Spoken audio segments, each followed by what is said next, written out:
гимна. Самое знаменитое, собственно, да, в котором поется про герб, который изображен на нашем песеннике. Как вы думаете, что за произведение? Ну, конечно же, «Погоня». Да.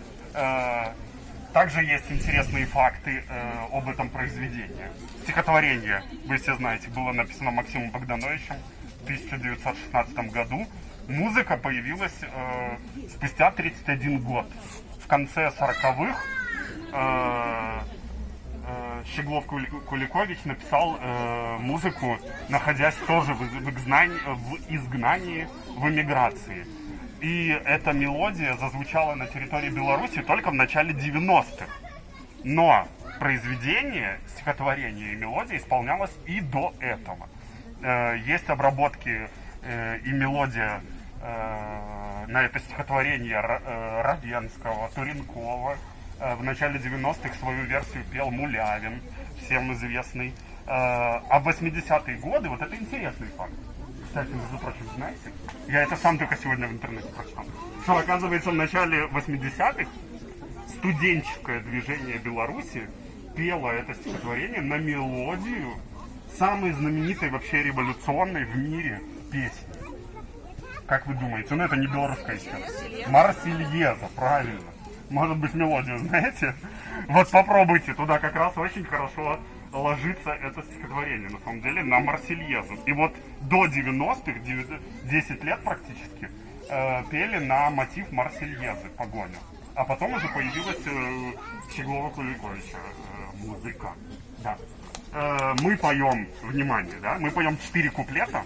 То есть, если вы будете смотреть на стихотворение, то третий куплет, в третьем куплете мы поем второй столбик из первого же куплета. Вот смотрите, там у белой пени проносится коник. То есть вот «Бите у сердце», и потом будет второй столбик стихотворения. А «Мать и родная, мать и краина» — это будет 4-й куплет. Вот так, да.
Второй столбик.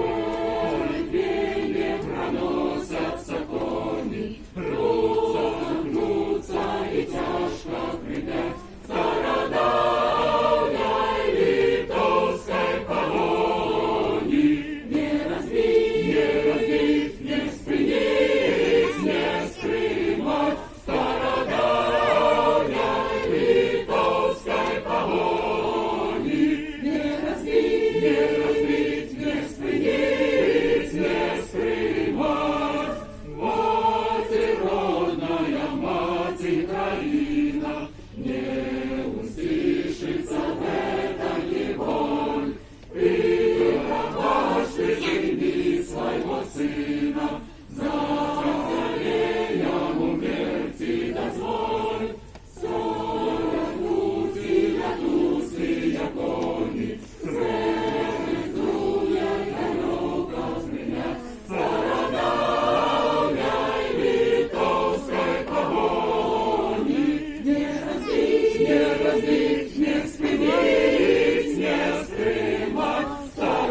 Там нарешті